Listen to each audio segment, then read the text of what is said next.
नमस्कार। सुर्खियों के बाद सबसे पहले बात करेंगे प्रधानमंत्री के दौरे की। प्रधानमंत्री नरेंद्र मोदी आज मध्य प्रदेश छत्तीसगढ़ के दौरे पर रहेंगे। सागर के बीना में वो एक कार्यक्रम में शामिल होंगे। प्रधानमंत्री नरेंद्र मोदी बीना पेट्रोकेमिकल्स कॉम्प्लेक्स का भूमि पूजन करेंगे। अभी अभी बड़ा अपडेट ये भी मिल रहा है कि वो भोपाल पहुंच चुके हैं।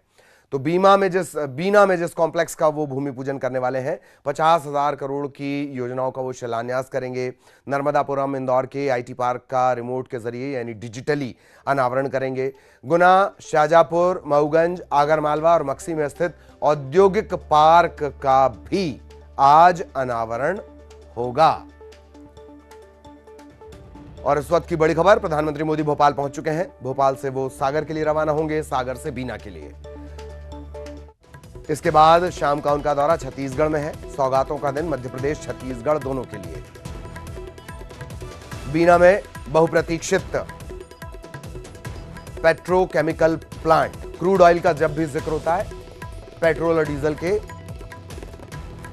संदर्भ में होता है, रेफरेंस में होता है, लेकिन क्रूड ऑयल से प्लास्टिक बनेगा, प्लास्टिक के दाने बनेंगे, प्लास्टिक प्रोडक्ट्स बनेंगे।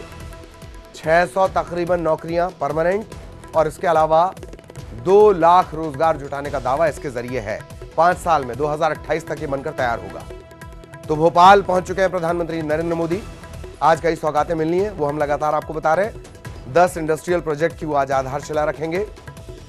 केन बेतवा लिंक परियोजना 2005 से लेकर अब तक का कई महत्वपूर्ण पड़ाव इस परियोजना में आए हैं। मध्य प्रदेश और उत्तर प्रदेश के लिए यह परियोजना जीवनदायिनी किसानों के लिहाज से होने वाली है। तो ये 2 बड़ी सौगातें जो मध्य प्रदेश के लिहाज से रहेंगी। छत्तीसगढ़ में रायगढ़ के दौरे पर वो रहेंगे। रायगढ़ को भी, पूरे छत्तीसगढ़ को भी कई सौगातें आज मिलेंगी। प्रधानमंत्री मोदी बीना के दौरे पर, सागर के बीना के दौरे पर रहेंगे। भोपाल वो पहुंच चुके हैं और इसके बाद सागर और फिर बीना पहुंचेंगे।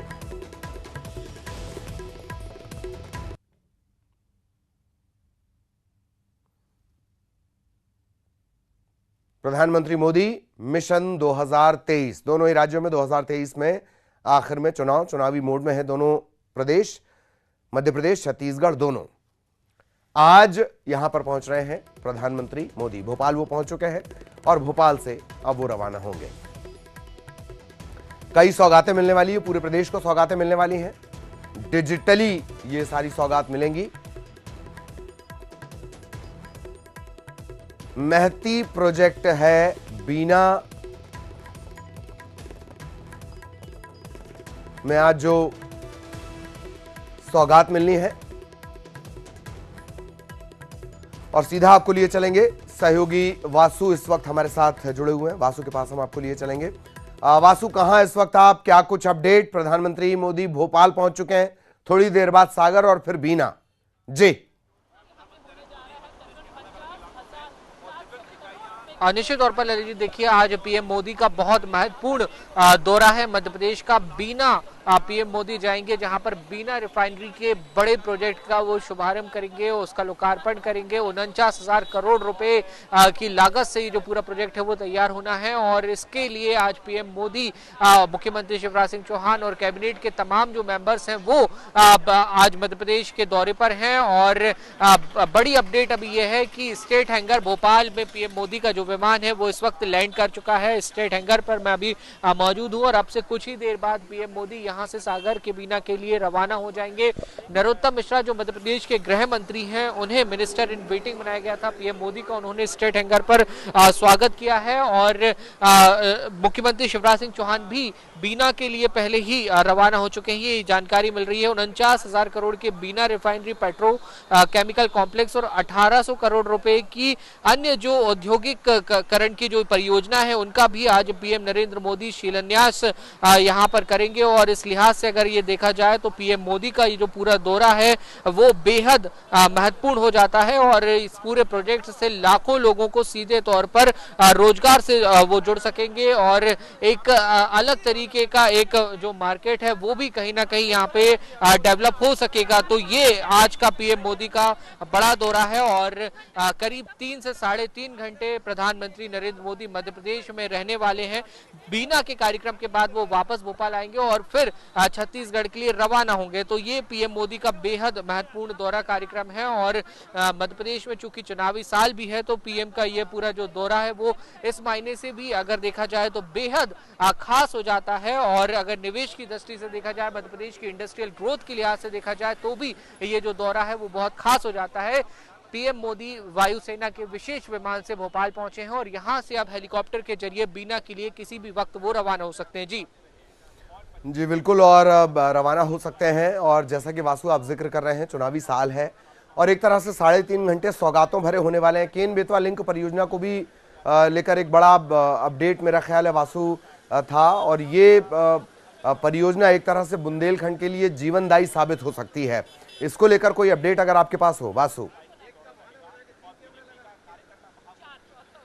निश्चित तौर पर देखिए, बीना जो है वो मध्य प्रदेश के बुंदेलखंड क्षेत्र में आता है और पूरे बुंदेलखंड अगर क्षेत्र की बात करी जाए तो उसके लिए आज एक बेहद बड़ा दिन, क्योंकि इतना बड़ा प्रोजेक्ट जब किसी क्षेत्र में आता है तो वहां पे जो विकास के नए रास्ते हैं वो खुलते हैं और सीधे तौर पर वहां पे एक जो डायरेक्ट और इनडायरेक्ट एम्प्लॉयमेंट हम जिसको कहते हैं वो भी वहां पर जनरेट होगा। लाखों लोगों को सीधे वहां पे रोजगार भी मिलेगा। जहां तक केन बेतवा का सवाल है तो निश्चित तौर पर यह भी अपने आप में एक बड़ा प्रोजेक्ट है और इससे जल आपूर्ति, इरिगेशन सिस्टम जो है वो बढ़ेगा और इससे कृषि क्षेत्र में तो विस्तार होगा ही होगा। इसके साथ साथ अगर इंडस्ट्रीज की बात करें तो उसको भी यहाँ पर सीधे तौर पर बेहद लाभ जो है वो मिलने वाला है। तो इस लिहाज से भी अगर देखा जाए तो पीएम का ये दौरा जो है वो बहुत खास हो जाता है। और लगातार जो बात की जा रही थी, एक ड्रीम प्रोजेक्ट इसको केंद्र सरकार का माना जाता है कि आत्मनिर्भर भारत बनाना है, तमाम तरीके के जो प्रोडक्ट्स है उनको भारत में बनाना है और खास तौर पर अगर जो विभिन्न एनर्जीज हैं उनके मामले में तो मध्य प्रदेश को और देश को तेजी से तरक्की करनी। तो उस लिहाज से आज का जो बीना रिफाइनरी का ये पूरा कार्यक्रम है वो कहीं ना कहीं एक माइलस्टोन साबित हो सकता है। जी, जाहिर तौर पर माइलस्टोन ये होगा। 3 घंटे सौगातों की बारिश होगी। हमारे सहयोगी शैलेंद्र भी इस वक्त हमारे साथ जुड़े हुए हैं। शैलेंद्र के पास भी हम आपको लिए चलते हैं। वासु भी लगातार हमारे साथ बने हुए हैं और प्रधानमंत्री भोपाल पहुंच चुके हैं। ये बड़ा अपडेट हम आप तक पहुंचा रहे हैं। शैलेंद्र आपको नजर आ रहे होंगे। शैलेंद्र, क्या कुछ तैयारियां, किस तरह के रिएक्शन? जी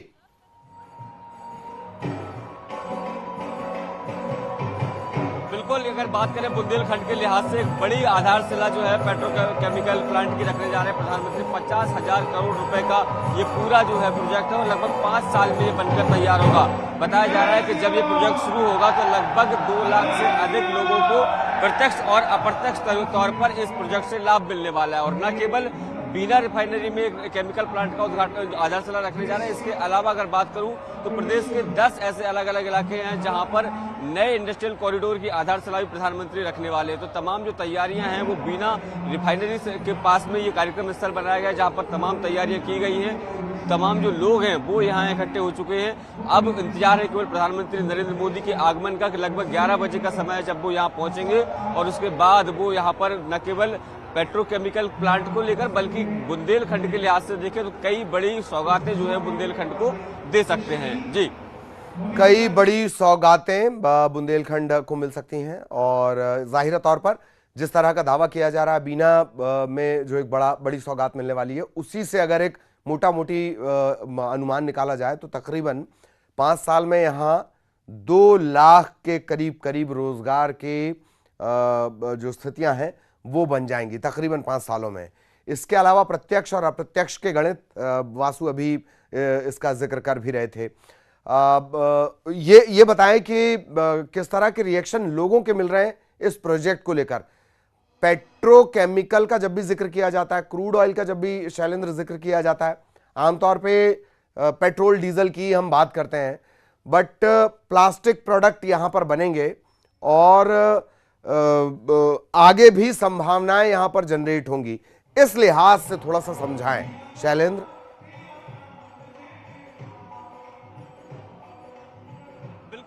बिल्कुल आपने ठीक कहा कि देखिए रोजगार के लिहाज से ये प्लांट बहुत आवश्यक है। हालांकि बीना में रिफाइनरी सेंटर है, लेकिन अब पेट्रोकेमिकल का प्लांट जब लगेगा तो तमाम जो नए रास्ते हैं वो बुंदेलखंड के लिए खुलेंगे। बुंदेलखंड इलाका जो है काफी पिछड़ा माना जाता है और यहाँ के लोग रोजगार के लिए दूसरे इलाकों में पलायन करते हैं। तो ऐसे में जब पेट्रोकेमिकल प्लांट लगेगा उसमें सिमिलर तमाम जो प्लांट्स लगेंगे तो अभी ये दावा किया जा रहा है कि लगभग 2 लाख लोगों को रोजगार मिलेगा, लेकिन केवल ये रोजगार 2 लाख तक थमने वाला नहीं है। अगर आने वाले समय में भी देखें कि जिस तरीके से जब यहाँ पर नए इंडस्ट्रियल कॉरिडोर डेवलप होंगे तो निश्चित तौर पर ये मानिए कि बुंदेलखंड में जो बेरोजगारी का आलम है उसको काफी हद तक खत्म करने की दिशा में बड़ा कदम माना जा रहा है। इस तरह के दावे जो है नेताओं के द्वारा किए जा रहे हैं। लोग जो है वो लेकर काफी उत्साहित नजर आ रहे हैं। वो ये कह रहे हैं कि अब उनको अपने ही घर में उनको रोजगार मिलेगा। तो तमाम जो रिएक्शन है वो आ रहे हैं, लेकिन चुनावी साल है, ऐसे में लोगों को उम्मीद ये भी है कि पेट्रोकेमिकल प्लांट के अलावा प्रधानमंत्री नरेंद्र मोदी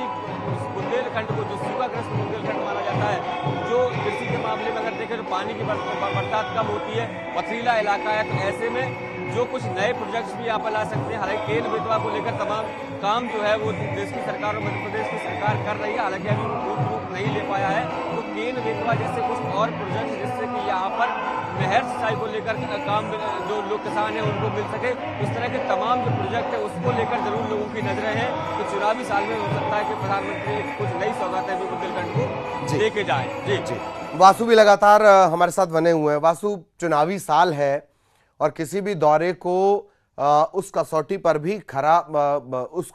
भी कसना पड़ेगा। तकरीबन 26 सीटें मध्य प्रदेश के लिहाज से बात कर ली जाए तो, और एक और जो इसका अप्रत्यक्ष असर होता है वो उत्तर प्रदेश के इलाकों में भी, उत्तर बुंदेलखंड के इलाकों में पड़ता है। इस कसावट के लिहाज से भी ये माइलस्टोन होगा। वासु, निश्चित तौर पर देखिए, मध्य प्रदेश में बीजेपी की सरकार के अगर पोर्टफोलियो की बात की जाए तो उसमें ये जो नया प्रोजेक्ट है 49,000 करोड़ रुपए का, ये एक बड़ी हम कह सकते हैं कि केंद्र बिंदु के तौर पर आने वाले चुनावों में उभर कर सामने आएगा। क्योंकि बीजेपी जो लगातार ये दावा कर रही है कि हमने बड़े पैमाने पर रोजगार दिया है, बड़े पैमाने पर इंडस्ट्रियलाइजेशन ग्रोथ मध्य प्रदेश में करने का काम किया है, और अब बीजेपी के पास एक और बड़ी चीज होगी जनता के बीच जब वो पहुंचेंगे तो बताने के लिए। लेकिन जैसा कि आप कह रहे हैं कि पीएम मोदी का दौरा, इसका प्रत्यक्ष और अप्रत्यक्ष असर दोनों होता है। एक शासकीय कार्यक्रम ये पूरा जरूर है, लेकिन पीएम मोदी का जब दौरा होता है और वो भी चुनावी साल में, जब 2 से 3 महीने बाद मध्य प्रदेश में विधानसभा के चुनाव होने, तो इससे निश्चित तौर पर पूरे मध्य प्रदेश में और खासतौर पर बुंदेलखंड जो रीजन है वहां पर इसका खासा सीधा असर जो है वो देखने को मिलेगा। क्योंकि पीएम मोदी जब संबोधित करेंगे तो वो उन तमाम योजनाओं का भी जिक्र करेंगे जो राज्य शासन और केंद्र शासन की ओर से चलाई जा रही है, उन तमाम बातों का भी जिक्र करेंगे जो बड़ी विकास की सौगातें दी गई हैं, और आने वाले समय का रोड मैप भी बताएंगे, बीजेपी का विजन भी बताएंगे। तो इससे कहीं ना कहीं सीधे तौर पर जो मतदाता है, जो जनता कनेक्ट होगी, वो ये सारी बातें सुनेंगी और इससे एक बड़ा असर जो है वो भी होगा। देखिए, लगातार पीएम मोदी के केंद्रीय गृह मंत्री, ठीक, मैं वासु आपको रोकना चाह रहा हूं, आप दोनों हमारे साथ बने रहें।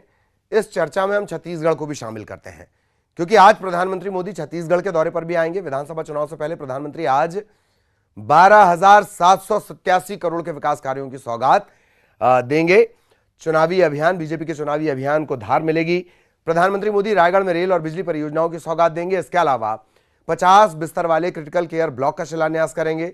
1 लाख सिकल सेल परामर्श कार्ड का वितरण करेंगे प्रधानमंत्री। इसके बाद एक बड़ी रैली को संबोधित करेंगे। पीएम की रैली में 1 लाख से ज्यादा लोगों के आने का दावा किया जा रहा है। रायगढ़ में पीएम के दौरे से बीजेपी में भारी उत्साह है। कार्यकर्ताओं ने इसके लिए बाकायदा न्योता बांटा था, आमंत्रण पत्र, और पीएम के दौरे को लेकर रायगढ़ में सुरक्षा व्यवस्था भी कड़ी कर दी गई है। तो सहयोगी ममता वो भी हमारे साथ जुड़ चुकी हैं। लगातार मध्य प्रदेश पर नजर बनी हुई है, भोपाल पर नजर बनी हुई है, बीना में नजर बनी हुई है। अब हम आपको ममता के पास लिए चलेंगे।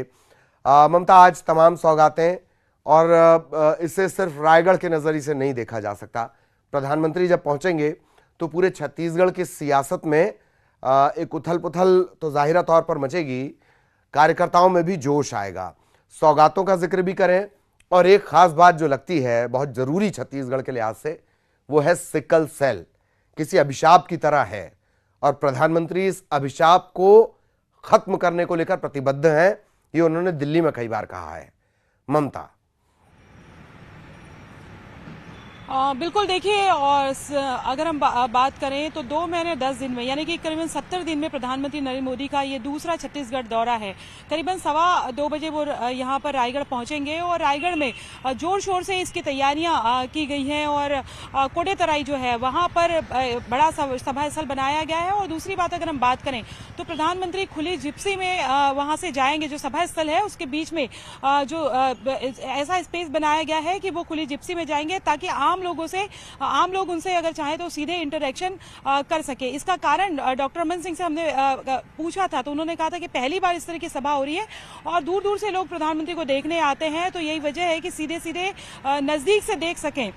दूसरी तरफ अगर हम बात करें तो 12,787 करोड़ की जो परियोजनाएं हैं, चाहे वो रेल को लेकर हो, चाहे सिकल सेल को लेकर हो, और अलग अलग जो परियोजनाएं हैं उसको और योजनाएं जो है उसका वो यहाँ पर उसकी सौगातें देंगे और इसको लेकर खासतौर पे अगर हम बात करें तो लोगों में उत्साह है।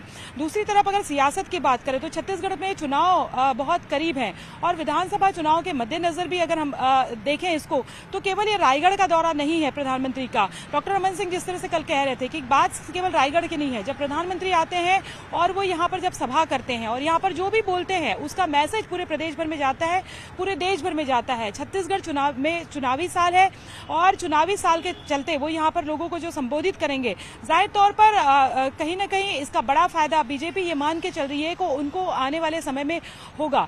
ये जो सभा है, जितनी ज्यादा सभाएं बड़े लीडर्स की होगी वो सभाएं जो है आने वाले समय में उनको जो मतदाता है उनको आकर्षित करने में, दूसरी तरफ अगर हम बात करें तो वोट बैंक में तब्दील करने में उनको मदद मिलेगी। हालांकि चुनाव के नतीजे क्या होते हैं ये आने वाले समय में पता चलेंगे, लेकिन ये जरूर है कि बीजेपी में जबरदस्त उत्साह है। और चूंकि अगर आपके किसी भी पार्टी में अगर हम बात करें तो बड़े अगर लीडर्स यहाँ पर पहुंचते हैं और प्रधानमंत्री अगर बार बार यहाँ पर पहुंच रहे हैं तो जाहिर तौर पर बीजेपी का मनोबल तो बढ़ा ही है।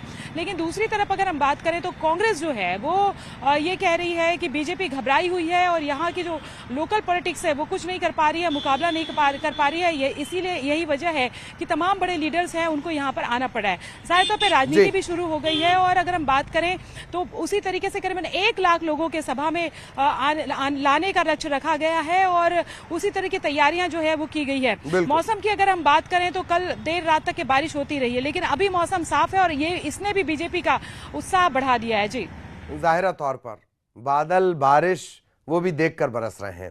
खैर, बहुत बहुत शुक्रिया आप दोनों का, लेकिन आप हमारे साथ बने रहेंगे। आगे भी हम वासु से भी चर्चा करेंगे कि दरअसल मध्य प्रदेश बीजेपी की सियासत में इतनी अहमियत रखता क्यों है। इस तरह के तमाम सवाल और इसे भी डिकोड करेंगे।